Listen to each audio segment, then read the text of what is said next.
Hello everyone, Luke here with GemCat. Yes, we finally got you in a video, Gem. Do you want to say anything for the audience? She really doesn't want to say anything, but yeah, we love her. We love her so much, don't we, Gem? Don't we love you? Yes, we do. So, hope you enjoyed this little cameo from Gem because she wants to get down. So, yeah, I figured that, hey, since she was awake and she wanted to come down, I figured might as well get her in the video right at the beginning for the very first time. First time in nearly a year since we've had her finally got her in a video, which, hey, since she's the youngest member of our family, and we focus on the youngest member of the Yozakura family this week, aside from I and Alpha, and you get it, the youngest of the Yozakura siblings. So yeah, figured, hey, very appropriate for this week, but without further ado, let's just dive right into the chapter.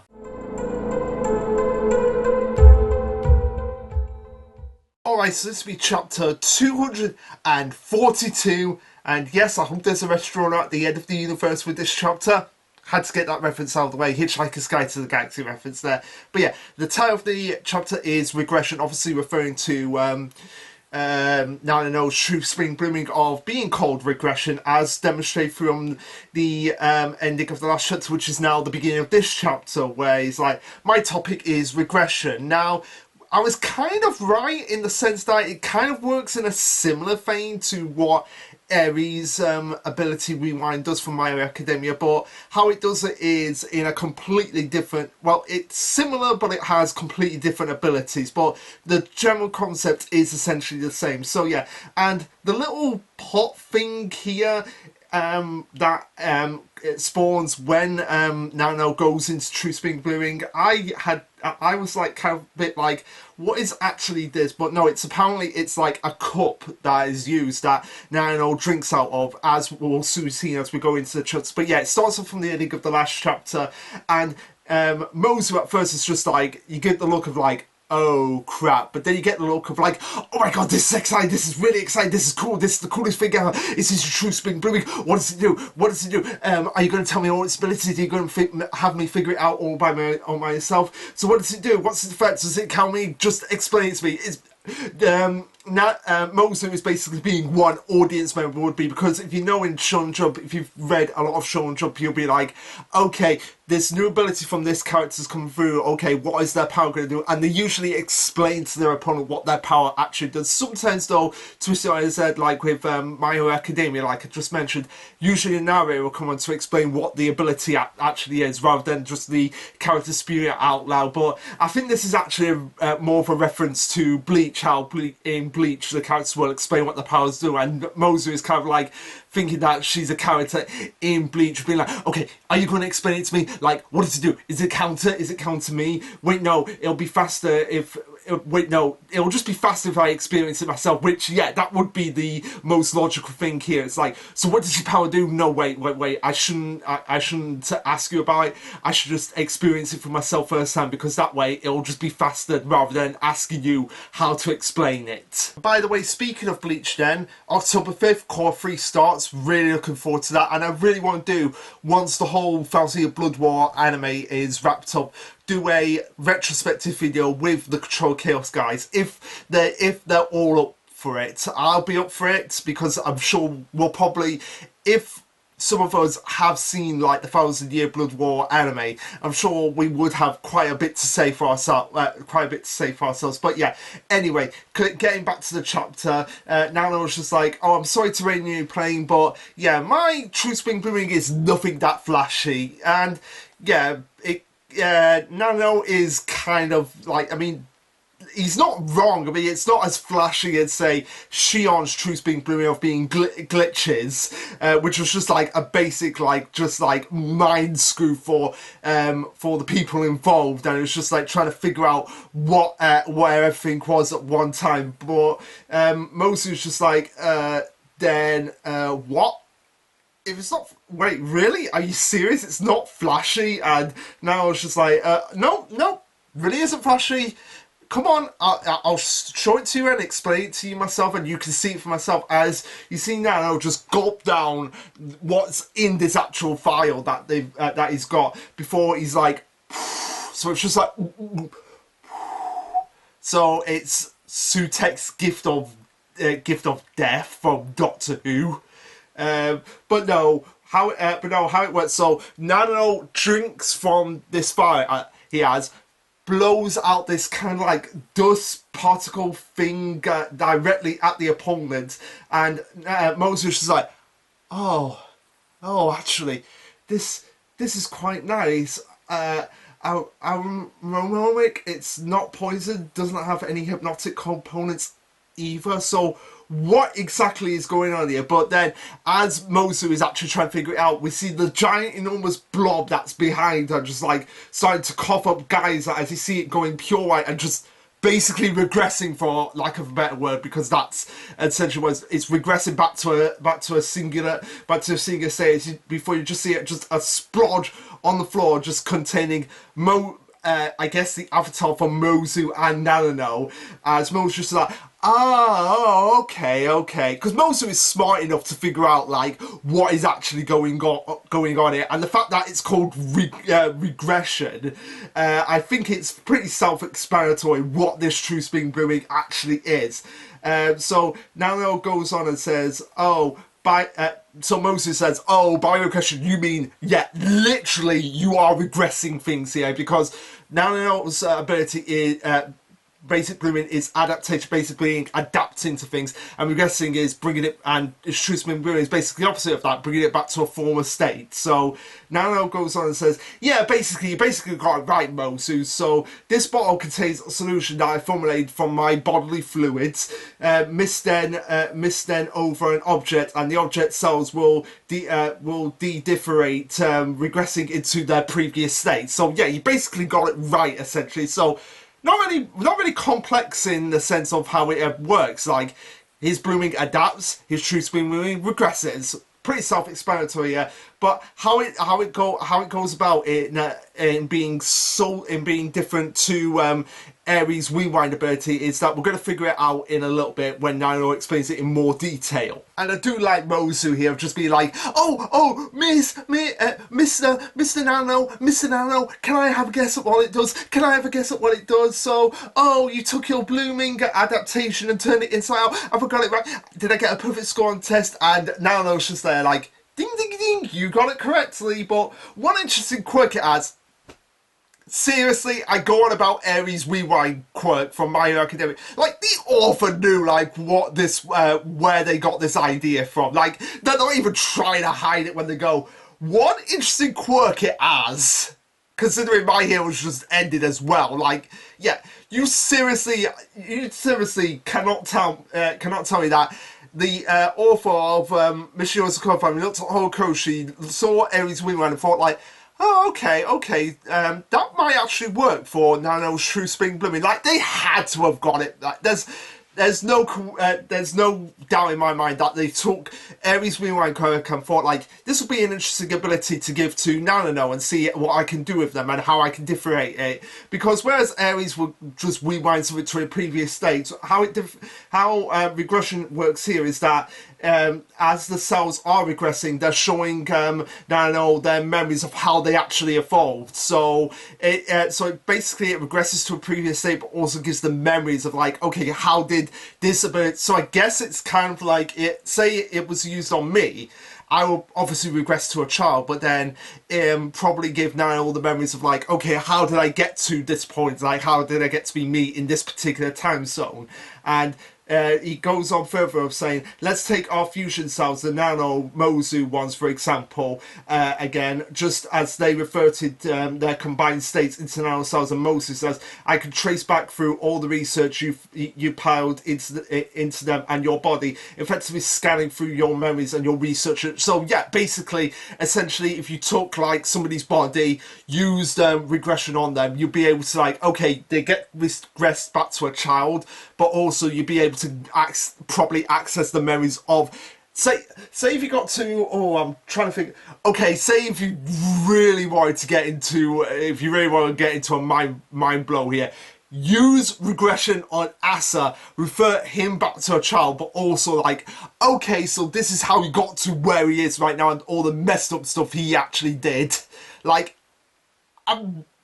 it wouldn't be surprised if they at least attempt to use regression on Acid to get him back into that state, but also now I was able to be like, okay, so this is how Nano got to this point through the memories that he can access through Acid being in a regressed state. That wouldn't surprise me if they don't at least attempt to do something like that. So after Nano explains how his True Spring Boom abilities works, he goes on and says, okay, I'm going to ask yourselves directly again, what exactly is going up with Asa, and what have you got up to with him? And now hold still while we just drag the truth out of you.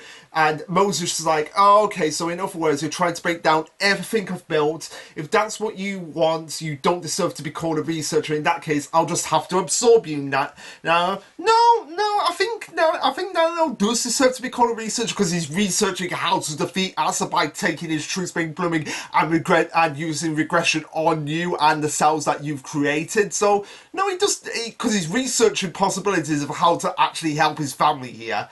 But anyway, Mosu goes on and says, like, I'll make good use of every last cell in your body as the amalgamation now turns to just these giant, just these giant earthworm-like mouths that just directly go after Nano, and Nano's just there being like, doesn't this bring back memories? Thanks to your help, I was able to control my transformations a little bit back, basically reiterating what went on in the last chapter, but also not only that, it was actually Mozu who helped Mutsumi to recover from her accident. After Musumi's accident, it was you who helped her recover. So I'm guessing it's the accident that happened when Tampopo kidnapped her to get to extract her heart from her, and Momo and Kuricha had to get her out of there. And Nano knows, like, oh, I know you approached the Yozakura family deliberately hoping to experiment on us, but we managed to find a reasonable compromise. So whilst you were attempting to research on us, we were able to find a compromise, be like, okay, yeah, I won't research on you, but we've got a deal here.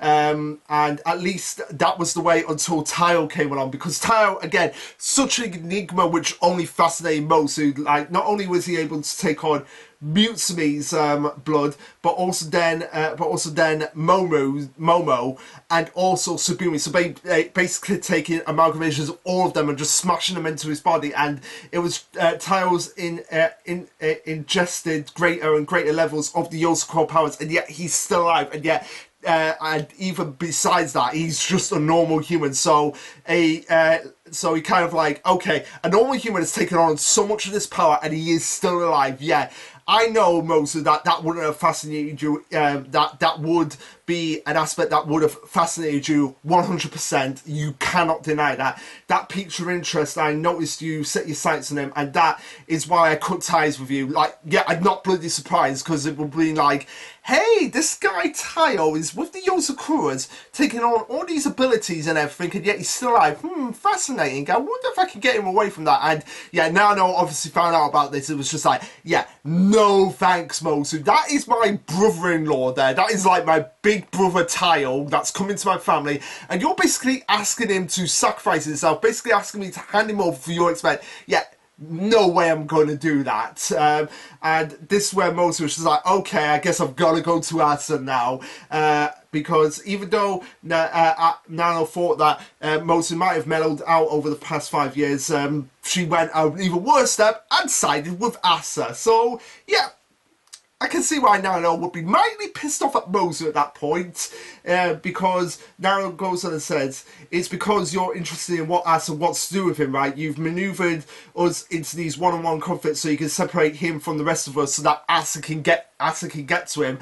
And to find out what Asa's after, I just need to regress some of your brain cells, and that will have, let me see everything you've saw. And Mosu was just like, even though you might regress my brain cells by using regression on me, yeah, like I'd ever really tell you anything that I have, that the secrets that I have now. No, as Mosu just attempts to make one final attack on Nano, but Nano's just like, yeah, that's fine with me, and just gets the strike on Moser that he has been waiting for the last 2.5, nearly 3 chapters. Now continues and goes on and says, "Going through your mind like that would tell me yes, but there's a fate, but that's a fate worse than death. You may be happy to ruin other people's lives just to start your curiosity, but I refuse to be like you," which again demonstrates like the supreme business, the supreme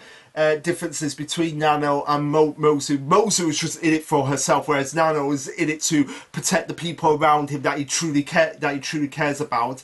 And he goes on and says, "Besides, I don't need to learn any of that. Everything still well within expectations. We already anticipated just how ugly your plans could get, and starting this battle prepared to handle whatever you would throw at us, no matter what you plotted." As Nano, it just rips the eyeball out of Mozu's chest, and Nano's just like, "Yeah, our mission is not going to change no matter what you do here." And Mozu just nonchalantly is like, "Oh, boo, boo, boo, boo, I lose." Like, really? That doesn't sound like the kind of reaction to someone who's just lost. So yeah, there is something else seriously messed up that's going on here. Like, because the fact that Moser just like gives the wink as well, it's just like, "Ah, boo, I lose." Yeah, there is something going on right here, right now. Like, I don't trust Moser, and I don't think even Nano's just like probably thinking a bit too suspicious. Like, yeah, this has gone way too easy for me. I mentioned this before, but yeah, now this is really getting me really. I don't know what I would give for Nano. Maybe a bit uneasiness. The fact that it's just gone so quickly. As we see the eyeball just whoosh up into the air. And Nano's just like, "Oh yeah, our duty to the siblings is done. It's up to you, Tail." We just see like the last of the eyeballs just poof, out of existence. So I guess that's the last of Nano of Asa's fragments that are destroyed, unless there are more fragments out there. I don't know. Something fishy is going on here. As we cut over to Kai and Karicho, and they're just like, "Oh, this is Nano's work. The last fragment of Asa's heart is destroyed." And as expected, he's after Tayo. The eyeball blast should have given everyone the message to Tayo that, "Hey, it's up to you now." Even though I feel like Tayo is going to lose here. I mean, he's not down for the count, which I thought that's what was going to happen. Like, we'll just cut back to Tayo down on the ground. But I feel, but it seems like we are actually going to get a pretty decent fight between Asa and Tayo. That'll probably take up two champs, and hopefully, fingers crossed, it does end in Tayo's defeat. I mean, not that I would want to see him personally be taken down, but at the same time, I feel like, yeah, Tayo versus Asa on his own, it's still not going to be enough. He needs the help of everyone, like the Yozakuras, probably the gold ranked spies like Kai and maybe Rin as well. Maybe Rin could get back into the battle. People like that. Maybe Ban as well gets back in on the action. Like, everybody needs to go up against Asa, especially since we're, like I said, we haven't seen Futaba and Koricho's True Speed Brewers, and we need to see them. Like, we've seen everybody else's True Spring Brewers, so to leave them two out, it would just be weird. Like, it would be like, say, like with Bleach, like I mentioned before, like we have all these Stone Raiders and we don't learn the letters of 2 of them. That, if this happens with Mission Yozakura, I feel like that would be like a little bit of a letdown, and I will be the first to admit that if we end the series without seeing Koricho and Futaba's True Spring Brewing, that is unfair. That should. I know I've been like, I know I've said this in the past. Like, well, if you want it differently, you write it. So, like, no. Like, yeah, that kind of makes me a little bit of a hypocrite there, but at the same time, going through the series, seeing Koricho and Futaba being one of the top, being 2 of the top fighters, you would figure that, yeah, they are 2 that definitely we have to see the True Spring Bloomings off. So Kai is looking up at, like, all these fireworks are going off after the eyeball is destroyed. It's like, oh, Koricho, you planned this and it's all going still according to your plan. As Koricho's just like, Kai, we need to talk for a moment about what's very likely to happen next. So Koricho has kind of the same, probably has the same idea that I have right now, that Tayo is not going to win this fight. like I feel like that's what he's looking at this very somberly, like he's looking up, like, and it's very hard to get a grasp on Creature's emotions. But yeah, the fact that he's like about what's very likely to happen next, and Kai's just there like what, giving like the question mark of just like curious that. What are you saying, Creature? Like, are you saying Tao's actually going to lose this fight? So yeah, Creature kind of on the same page as I am here. And again, like I said, I wouldn't want... the only way I can see the series going out in a satisfying way is everyone running against Tao, this outsider that's taken on the responsibilities of the Yozakura, taking on all the powers, and rallying everyone together to take down the biggest threat that they've ever faced. I could think of no perfect way to end the series. So yeah, yeah, he goes on and says, now Tao act on Nano signal as we cut back over to the fight between Asa and Tao, and Tao is still in his true spring boom as well. So the fact that not only has he taken on all this power, but the fact that he's still in his true spring blooming and he hasn't like deactivated it, or he hasn't caused him serious damage, that just shows like the insane power that Tao has at this point. As we cut back to all the siblings just taken out, and Asa, you don't really... you see his hand like clutching his heart, and maybe he's like getting a real sense of just like, I can't believe that.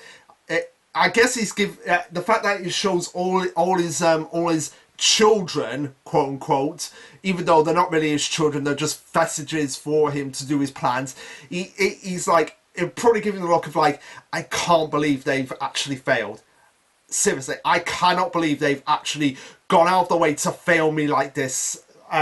Before we have Tao getting the information that he needs, like the inside of the ship is shut off from the outside, and we can't get concrete information in or out. So we've decided on a single head of time. The meaning of that single would be, we've got a continuous plan. So Tao, it's all up to you. It's all up to you now.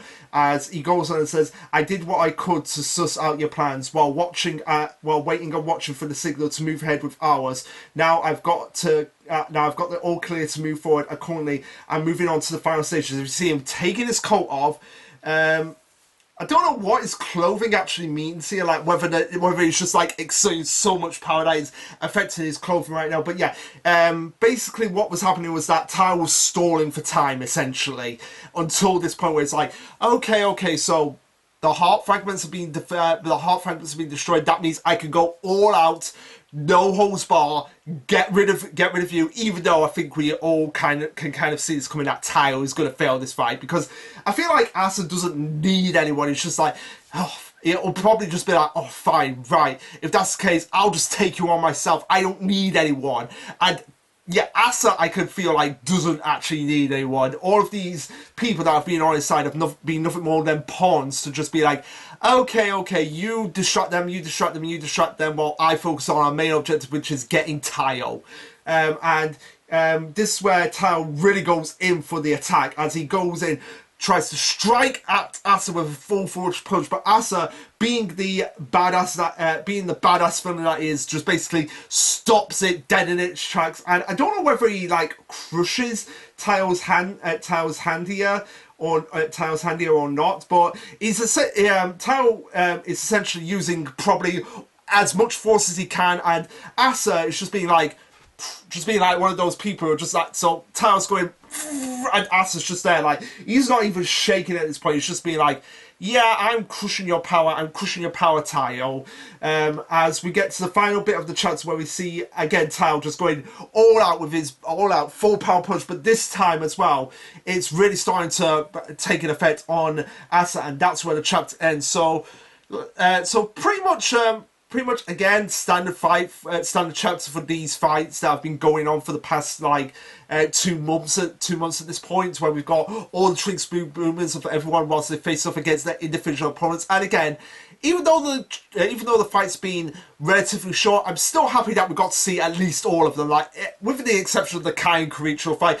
But at the same time, we got to see all of them, and we got to see most of the True Spring Bruins. And yeah, like I said, I feel like Karicho and Futaba, True Spring Brewing, reserved exclusively for us or exclusively for what's coming next, because Kiricho doesn't seem to have like, he might of course he obviously doesn't want in the beginning he probably would have wanted Tao to die, but at the same time now he's a little bit more complicated on that, and he is still part of the family, so yeah, he's still a brother to Tao whether he likes it or not. So deep down I'm sure he doesn't want Tao to die, but at the same time he's probably like, yeah, there's no way Tao can win this fight without all of us there. So he probably has to lose this battle before we win the war. I feel like that's where we're actually going for here. Like, Tao has to lose this battle before they win, ultimately, the war against Asa. But that's something we'll just have to wait and see.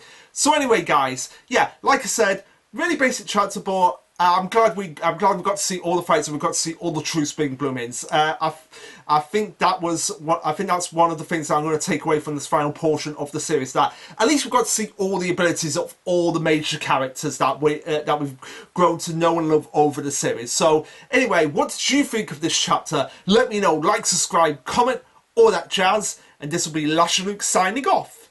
Later, guys.